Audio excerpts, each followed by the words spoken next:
మహాకవి కాళిదాసు మరియు భవభూతి సంస్కృతంలో రచించిన కావ్యాలు ప్రసిద్ధమైనవి. సంస్కృతంలో పంచకావ్యాలు: 1 రఘువంశము, 2 కుమార సంభవము, 3 మేఘ సందేశము. ఈ 3ను కాళిదాసు రచనలే. 4 కిరాతార్జునీయము భారవిధి, 5 శిశుపాలవద మాఘునిది. వీటిలో భవభూతి రచించిన ఉత్తర రామచరితమును పేర్కొనకపోయినను అది గొప్ప కావ్యమే.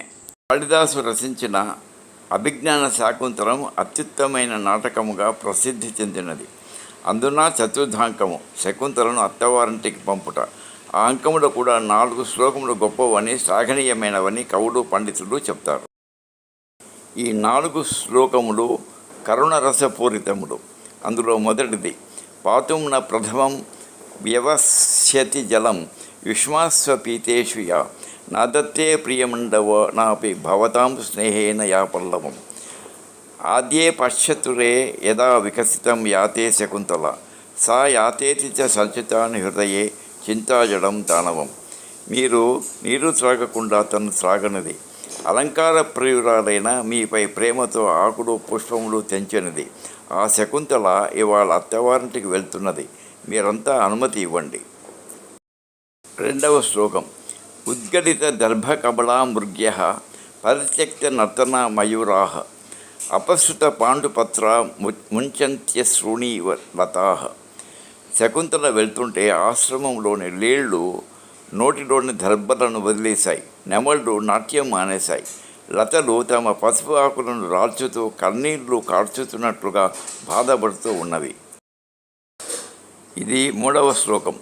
శకుంతల అత్తవారింట్లో ఎలా మెలగవలనో కన్నుడు చెబుతున్నాడు.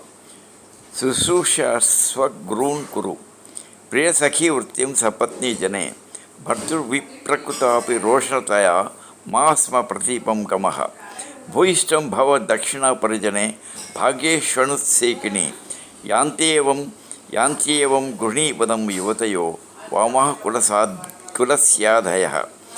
పెద్దలను సేవించు, భర్త సవతుల ఎడ స్నేహభావంతో ఉండు, భర్త కోపగించిన ఎదురు చెప్పకు, పరిజనుల ఎడ దయతో ఉండుము. ఇలా ప్రవర్తించే స్త్రీ గృహిణి, ఇల్లాలు అవుతుంది. అలా కానివారు కుటుంబానికి ఆపద తెస్తారు. ఇది ప్రతి తండ్రి బిడ్డను అత్తవారింటికి పంపేటప్పుడు చెప్పవలసిన మాటలే కదా. ఇక 4వ శ్లోకం: యాసత్యద్య శకుంతలేతి హృదయం సంస్పష్టముత్కంఠయా కంఠస్తంభిత బాష్పవృత్తి కరుషశ్చింతా జడం దర్శనం వైక్లభ్య మమతావధి దృశమహా స్నేహాదరౌణ్యైకసః పీడ్యంతే గృహణ్యః కథన్ను తనయా విశ్లేష దుఃఖైర్నవైః. ఈ శ్లోకానికి తెలుగు పద్యం వీరేశలింగం గారు తెలుగులో రచించిన అభిజ్ఞాన శాకుంతలం నుండి. కొందల మందెండెంతము శకుంతల తాను ఇప్పుడు ఏగునచయో. శకుంతల ఇప్పుడు వెళ్తుంది అంటే నా మనస్సంతా కొందల మందినది. క్రంతుగా బాష్పవరోధమున కంఠమును జడే. కంఠంలో నీళ్లు నిండి వలన కంఠము కూడా గద్గదితమైనది. దృష్టి మాంద్యమును పొందే, చూపు కూడా తక్కువగా కనబడుతున్నది, మస్కగా ఉన్నది. ఒకంత పెంచిన తపోధనులే ఇటుగుందా. ఇలా కనకపోయినా పెంచిన తపోధనులము మునులమైన మాకే మేమే ఇటు గుందా ఇటు విచారిస్తూ ఉంటే ఎంతగా గుందెదరో తమంతగను కూతుల బాయు గృహస్థులక్కడ. తమంతగను తాము కని తమ కూతులను అత్తవారింటి పంపించేటువంటి గృహస్థుడు అక్కడ ఇంకా ఎంత కుందెదరో, ఎంత బాధపడతారో కదా. కాళిదాసు ఈ చతుర్థాంకములో కరుణరసమునకు ప్రాధాన్యతనిచ్చినాడు. అలాగే శకుంతల దుష్యంతుని వద్దకు పోయినప్పుడు దుష్యంతుడు ఆమెను గుర్తించడు. కాళిదాసు నాటకము ప్రకారము దుర్వాసుని శాపం వలన దుష్యంతుడు ఆమెను మర్చిపోయి ఉంటాడు. దుష్యంతుడు తనకు గుర్తుగా అభిజ్ఞానము శకుంతలకిచ్చిన అంగుళీయకమును చూపిన శకుంతలను గుర్తిస్తాడని దుర్వాసుడు శకుంతల చెరకెత్తలైన అనసూయ ప్రియం వదలకు శాప నివారణను అనుగ్రహించి ఉంటాడు. కానీ పడవలో నదిని దాటుచున్నప్పుడు ఆ ఉంగరం ఆమె వ్రేడి నుండి జారి నదిలో పడిపోయి ఉంటుంది. ఉంగరమును శకుంతల చూపలేకపోతుంది. దుష్యంతుడు ఆమెను నిరాకరిస్తాడు. శకుంతల మూర్ఛపోతుంది. ఈ ఘట్టంలో కూడా శకుంతల దుస్థితికి మనకు ఆమెపై దయ కలుగుతుంది. భవభూతి రచించిన ఉత్తర రామచరితము నాటకములో శ్రీరాముడు రోగోపవాదము నెరింగి నిందజెంది సీతను అరణ్యములో విడిచిపెట్టి రమ్మని లక్ష్మణుని ఆజ్ఞాపిస్తాడు.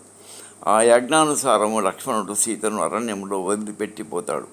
అప్పటి నుండి వాల్మీకి ఆశ్రమంలో సీత గడిపిన వేదనాభరితమైన జీవితము, రాజకుమారులుగా అయోధ్యలో సకల భోగ భాగ్యములతో పెరగవలసిన ఆమె కవలలు కుశలవులు మునికుమారులుగా ఆశ్రమంలో ఉండటము అంతయు కరుణారసభరితమే. సీత ఆశ్రమ జీవితమును వర్ణిస్తున్న పద్యము కంకంటి పాపరాజుది. రంగారు బంగారు చెంగావులు ధరించు శృంగారవతి నారచీరలోనే భోజనంబుడు మెచ్చు భోజనంబుడు నర్చు కమలాక్షి కందమూలములు నమలే చంద్రకాంత విశాల చంద్రశాలల నుండి జవ్వని ముని పర్ణశాల నుండి మరుడుతో శ్రీరాముని రూపై బవళించు బాలికామని ఒంటి పవ్వళించే కనుసన్నల శుద్ధాంత కాంతులాచరించు సేవలు మెచ్చని కాంచనాంగి యొగ్గే ముని ముగ్ధకాంతాకృతోపచార విధికి నెంచన సాధ్యంబు విధికి గలదే. కాళిదాసు శాకుంతలము, భవభూతి ఉత్తర రామచరితము ఈ రెండు నాటకములలోనూ కరుణరసము గొప్పగా పోషించబడినది. మరి ఈ రెండింటిలో ఏది గొప్పది అని ఆనాటి కవి పండిత శ్రేష్ఠుడు భోజ మహారాజును తేల్చలేకపోతారు. ఇక అమ్మవారే అది నిర్ణయించారని ఆ రెండు కావ్యములను ఒక బంగారు తుల అంటే త్రాసులో నుంచి కాళికా మహాదేవి గుడిలో ఆమె ఎదుట నుంచి ఆమెను ప్రార్థిస్తారు. పర్యవసానము తదుపరి వీడియోలో చూస్తాము.